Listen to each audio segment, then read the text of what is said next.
Well, welcome. How are you? Welcome to the Tay and Sin podcast. I'm Tay. This is Sin. This is our first podcast just for you guys.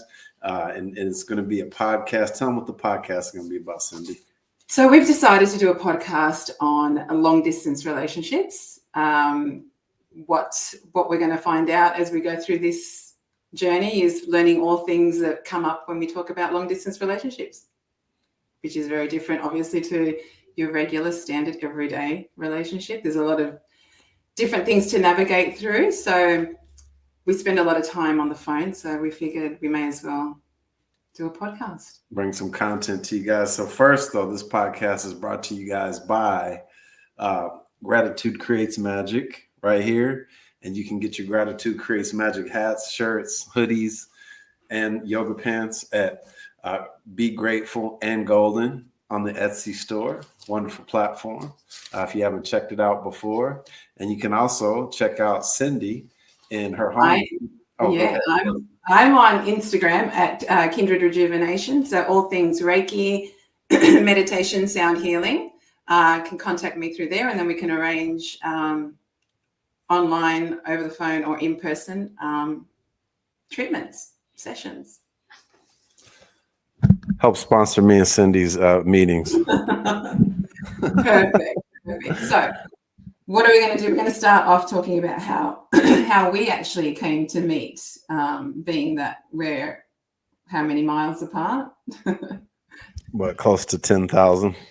Correct. Go. So you go. You tell us. You start if you want. All right. So what we're gonna bring a lot of value to you guys in this podcast. You know, we're gonna talk about us, obviously, and we're gonna talk about a lot of things that can bring value to you and your relationship. And we're gonna be your survival guide for the long distance relationship. And you guys are gonna be along with us on the journey, so you get to see if we can pull this thing off or not. So you're with us in real time for each episode. And we're going to bring a lot of value to you. What's one of the first things that you want to talk about, Cindy, of how we came to be where we met?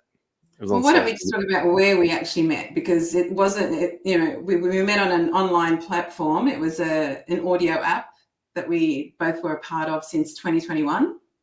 So we've been on there for a while. Yep, the app Clubhouse. A lot of y'all heard about it. It was probably a little more popular during quarantine, but the app has endured. And it's ironic because she and I, it's an app where you go into different rooms and spaces. They have different topics, different hosts. And ironically, probably from the first week, she and I were sharing spaces together with a lot of the same people. And essentially, we probably heard each other's voices, or I heard her voice, but we never had any sort of real communication. And come full circle till the end of last year.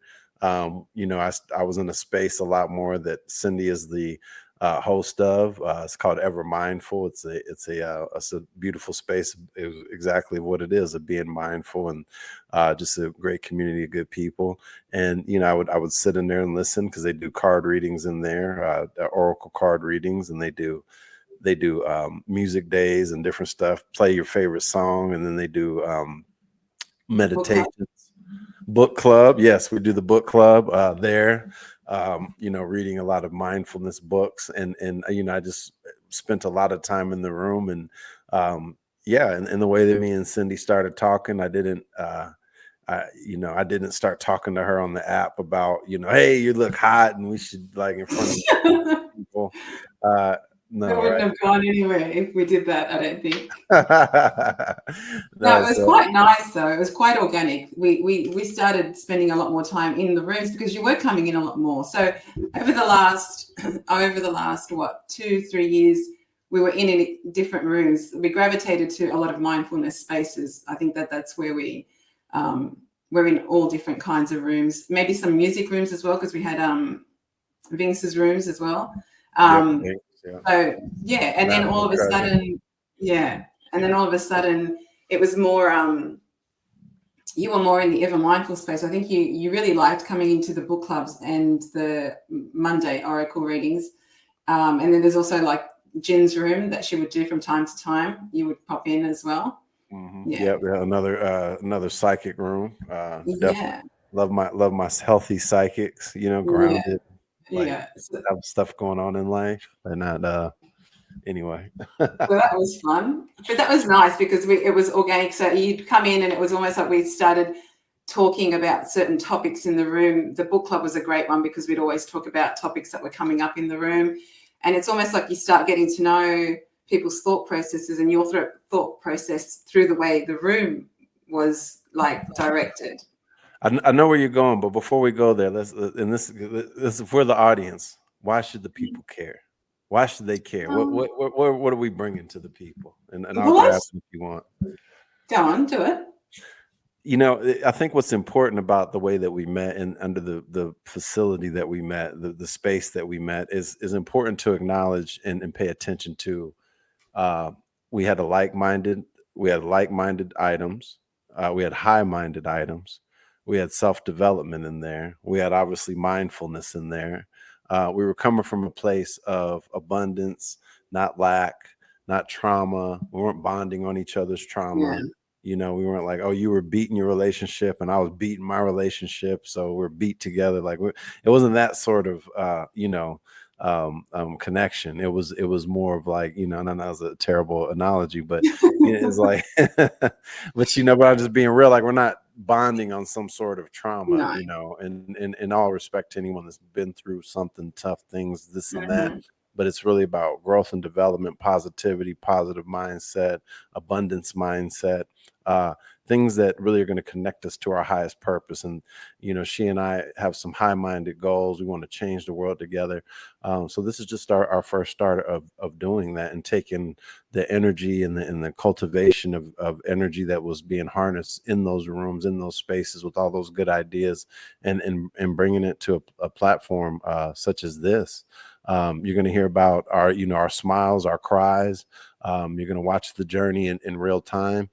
You're going to gain some insight into just how you can survive if you're in a long distance relationship, some tips, tricks, things that you can do that'll help contribute to the possibility of success. I think it's also important too, just of like how it compares to just a standard traditional relationship of two people living together and what Yeah. most of your attention and energy goes to. Do you want to add something, Cindy?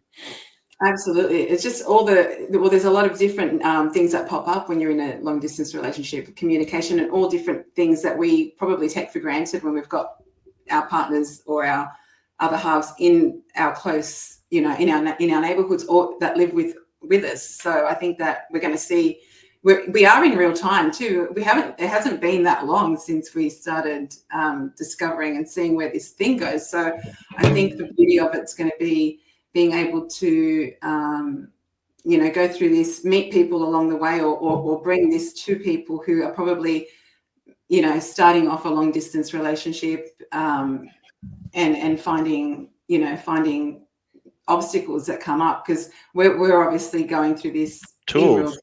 Yeah, we're gonna Yeah. give people tools. I think What's what a working? lot of Yeah. I think what a lot of relationships end up going through is, what's the number one thing most relationships start out as? You go out on a date. What do people do? And this is a relationship podcast too. Tips, tricks, ideas. How to make a better relationship. But one of the things about relationships that I notice is that what do you spend the most time doing? I remember a relationship I was in probably in like early 2000s when I first moved back to Atlanta from the military, and you know what our number one item? Guess what our number one thing is that I we do don't even all want to the time. guess. Go on, you It's tell easy me. to guess. No, think about what are the 3 or 4 things that you can do when you're in a relationship and you live with somebody, or they're coming over to your home, or you're just spending time. What do we do? Watching movies, TV. listening to music. TV Yeah. is the number one thing, and a lot of people just watch a lot of TV together. You know what I mean? And then what are we doing? What are people doing outside of television? Going out to dinner, going out to places. Yeah. So minus obviously television, is like the primary thing that most people are kind Mhm. of locked in at, right? So we're always watching TV or watching TV. We spend time, let's Being watch Netflix. distracted, yeah. you know, is that productive, you know? So it's like when you start really analyzing where the value is, and obviously, you know, there's like some different levels of connection that you can't reach when you're in a long distance thing. But, you know, I think as far as intimacy, what is the definition? And let's go there. Like, what is really the definition of, is watching television an intimate thing? No, absolutely not. Yeah. I mean, I feel a lot closer to you with the way that our relationship has gone so far than I have with people that I've had in my life face to face, you know. So we get a lot of we go deep. We go deep in regards to what we talk about. There is a sense of connection, even though there is a lot of distance. I mean, if we don't have that cloudiness of, you come over, we sit down and watch TV, we watch it for hours, and then we're tired and then we go to sleep. Like, that doesn't happen when you're in a long distance relationship. You know, you get a bit more time to connect. You know, it's funny. I think when people meet in person, obviously, there's a huge physical aspect to it, and then I think a lot of that inability to be vulnerable is obviously the fear. You're in front of the person, the risk goes up. You know, the possibility of I could mess this up if I say the wrong thing goes up, and I think that keeps people guarded and staying within a certain boundary within themselves. And ultimately, when real challenge and real things come into play into the relationship, or you want to take it to that next level, that comfort is not there, that vulnerability, that clarity, that understanding of the person is not there. And, you know, so intimacy is a lot deeper than just like, you know, oh, okay, we're watching the show and like I'm going to put my hand on her leg, or she's like scratching my neck. It's way deeper than that. It's getting into a person's head. It's getting to know what makes them tick. It's getting to know, you know, who they are on a deeper level, on a soul level, not just a superficial, what looks good on paper, check off the boxes level. And there is a lot of safety too when you are in a long distance relationship, because you can be that little bit more open, and you've got that protection of, you know, I wasn't too worried about being in front of you when we were talking, because there was no way that you were going to I wasn't going to bump into you anywhere in, you know, my everyday life. So it was one of those things where I could open up, I could really say what I was feeling and thinking, and you've got that, it's almost like a safety net. But at the same time, you're able to let your guard down a lot more, because it's like, I can be a little bit more open and see, you know, how this goes, you know. And there was a lot of that coming from both of us, really. We really did open up a lot in regards to what we spoke about, a broad range of stuff that we spoke about in the early weeks. Even, you know, there was a lot of conversations that we would normally not have had after months of, you know, dating someone that you meet that's not long distance. Question, Cindy. When all right, when do you think, when was the first time you noticed me? Because obviously we had been seeing each other for 2 years in the room, but we didn't take notice of each other. So, well, it's not that I didn't notice you, because I think your voice is, because, okay, for those that don't know Clubhouse is an audio app, so it's not like we can see each other either. So you've got a little avatar. There's just a little avatar, so you really don't you don't have the person animated or talking. It's not, so there's an avatar, and then all you hear is the voice. So I heard your voice. Your voice is really like it's a very demanding voice. It commands a lot of attention. You walk in, it's deep. It's like your accent, obviously, because it's American. But so I noticed you. I noticed you when you weren't even coming in the room all that often, because when you would pop up and you would speak, I'd hear your voice and I'd go, oh, he's in the room again. So I do remember you coming in and out.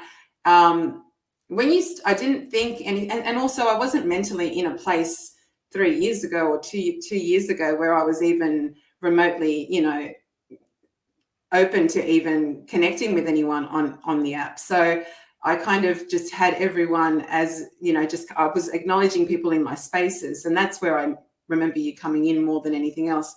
I would say probably in the book club rooms and also the cards, because they're the two rooms you came into. You started being a little bit more vocal. You weren't so quiet.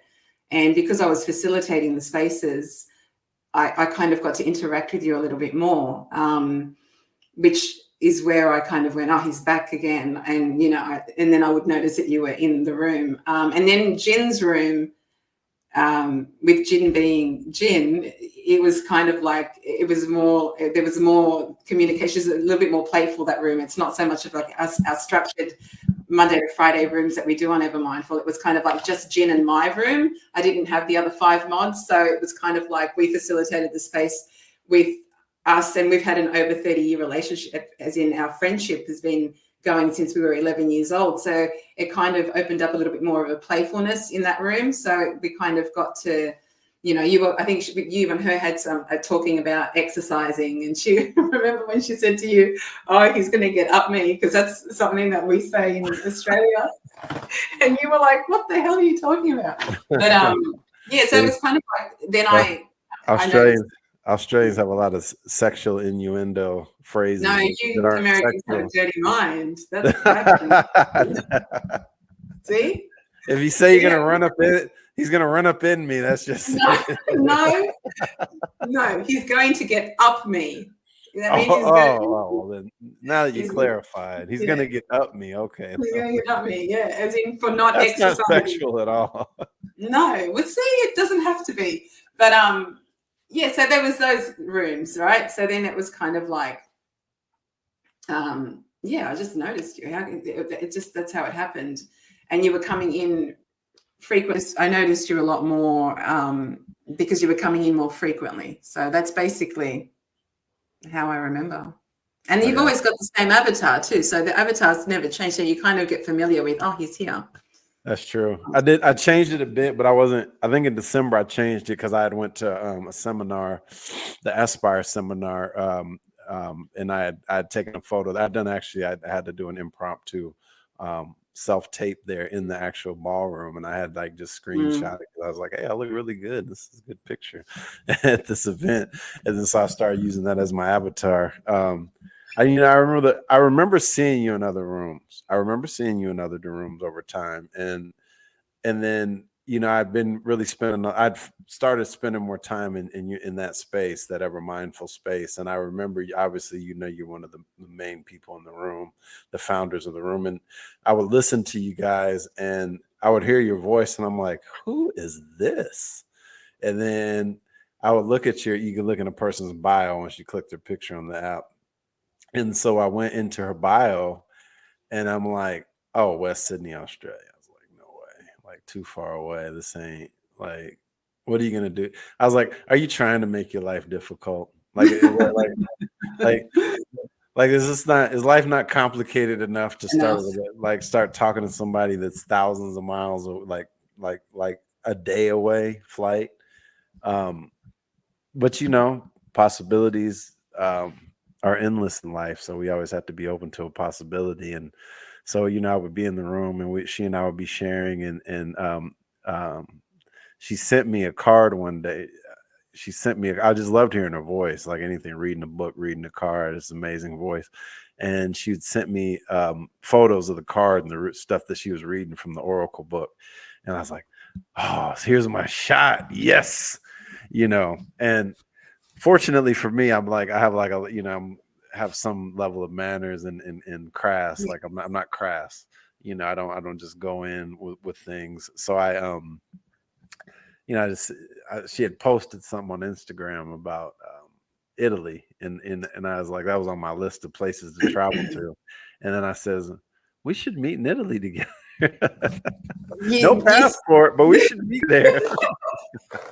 You see, yeah, because I think my post was, you don't need therapy, you just need a trip to Italy. That's what my post was on Instagram that day, because I have this fascination with Italy. I've never been, but I have this fascination with Italy. And you said, oh, your message to me was, oh, funny that that's one of the places I want to get to this year. That was the first thing you said to me. That wasn't room related, because I would send you the cards in the room when we did the Oracle card readings. And then I'd say, I'll send you that card because you got that. The crystal card was a good one that you got. So I send that one to you.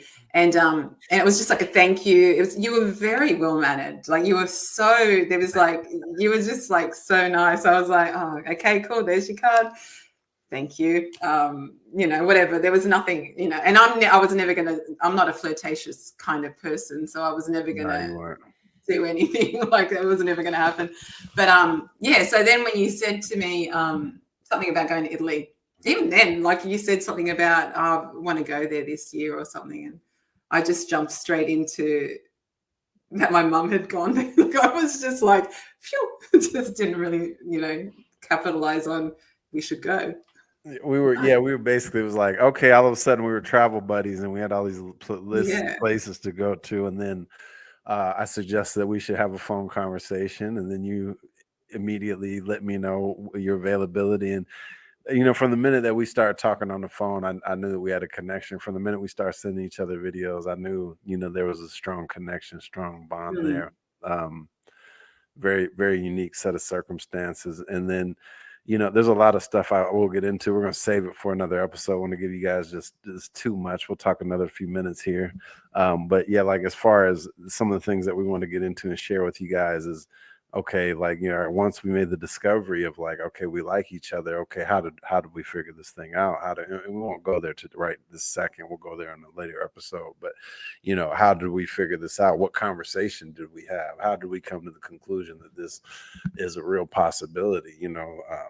Obviously I will say this in this episode is like, okay, when you're talking long distance relationship, you got to have an end goal.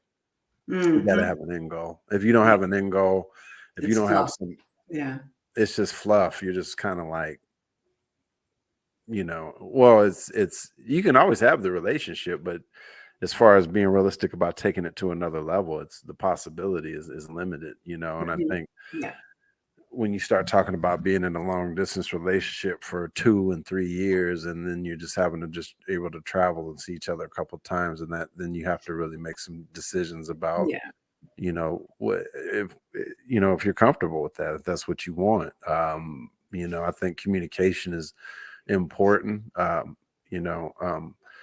People being honest about where they're at and what their circumstances is in their life at that exact moment, what they want. You know what I mean? We're both two people, I think that, we both have children. We both have been married. We both been through relationships.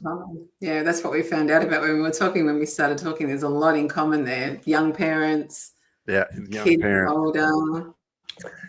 Young parent, teenage. We're both teenage parents, and the unique part about us being teenage parents is that, I stuck around as the guy, married my son's mom, and really tried to make a go at it. And as you did too. I don't think you married your kid's father, but you lived in a common law type relationship that you could consider a marriage by a status, circumstance. So we had all that in common, and we had the fact that it wasn't, and the other one of us was able to find a level of success, obviously. So here we sit 25, almost 30 years later, still trying to figure it out. And I think what's cool, unique and cool about another thing that really attracted to me, and I said, this girl might be the one, and I said, she could be the one. I was like, is your addiction to 90s R&B. Oh my God. And the amount of children that are in their 30s right now that should be thanking Jodeci, Silk, High Five, all these guys, Candy Rain and all this, groups like this, Aaron Halls, guys that are in jail right now for shit that we had no idea. Wrapping it around. It goes on and on and on. It goes on,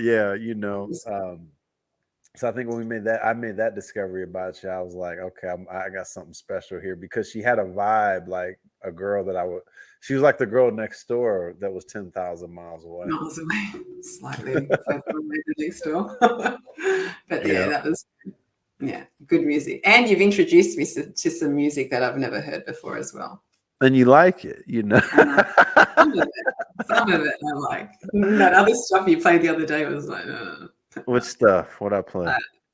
That heavy stuff. It was like heavy metal kind of Oh, music. metal? Oh, you mean like Power Trip and stuff? Whatever it was. Oh Yeah, yeah, Power Trip. You played that, and I was like, yeah. oh no. I discovered metal at 39, so you know what are you gonna do? One Yeah, metal group I like, and a that's few it. songs from others. I'm not really a But, metal guy. no, but no, it's good. It's interesting how it unfolded. Was pretty interesting. It's unfolding, but those first initial conversations were pretty cool. So let me ask you this: so, like, can you consider a long distance relationship a relationship if you never have met the person in person? I think that it's okay. So it's a bit of a tricky one, but I actually felt a connection before we met. Obviously, I mean, are you in a relationship? Well, you're in a kind of relationship, so there's that. I don't know if you can class yourself. I don't know. I feel like you can. I mean, you don't, as long as you end up meeting. I mean, we're trying to work it out. We were trying to work it out. We weren't putting a lot of pressure on ourselves either, which is another thing that I really liked. My conversations with you had me at a point where I really wanted to meet you, because I thought, if it's this good over the phone, I really want to get in front of you. I want to meet you. We need to have this, face-to-face meeting. It can't just stay like this the whole time. And I could feel that something was happening. I could feel that, my feelings were not just, oh, that guy's cute in the room, I wonder what he's all about. It was more, I started really enjoying the way you thought, the way you spoke. Yeah, and it was like, there's something here and I need to explore this. And yeah, I'd say it's a level of relationship. It's not a conventional one, but it is a good one. It started off the way it did. Yeah, no, it definitely did. I kind of, when I hear a person say they're in a long distance relationship and they say they've never met the person, I'm Yeah. like, oh, okay, that's great, because really, And like, then you meet a girl and then you're like, what you meet a how girl do and you what feel now? How do you feel? Like before we met, right? How do you feel? Like, about long distance. yeah, like, would you have said, oh, okay, well, it's not really a relationship.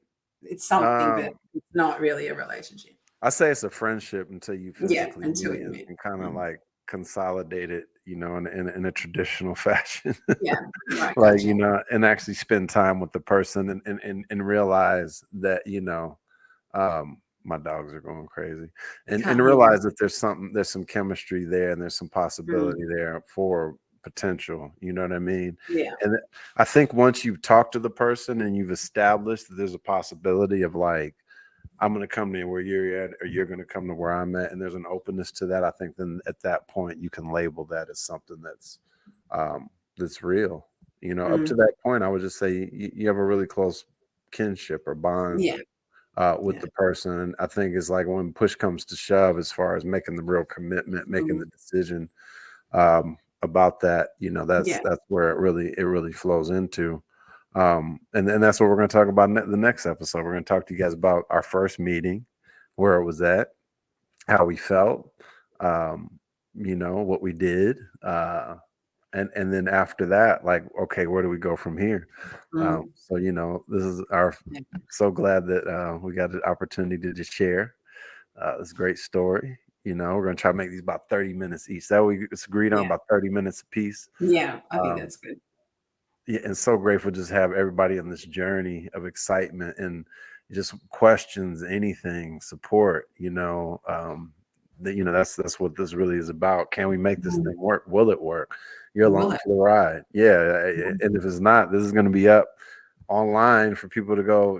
What to do or what not to do, or Wonder what what. happened. Yeah. That's it. So and if the videos all of a sudden come down, then that means that obviously it didn't work, and then somebody didn't like it. No, I think that we would do a video at the end to say it didn't work. I reckon that we would do You that. want to do I I don't did think. work? and, Listen, we and, tried. and here's Todd. Dante didn't make it, but Todd is now here. Todd. Yeah. Okay. Oh man. So don't No, but forget, guys. I just I just think we would do a video. We would do a video to say this is the last episode. Absolutely. Yeah. So real quick, guys, go to Kindred Rejuvenations on Facebook and on Instagram. Make sure that you follow Cindy. Make sure that you get your Reiki healing. That is an international service. Make sure you get your Reiki healing. Get your Gratitude is Magic hats to not only support our movement, but to support yourself in your journey of gratitude. Because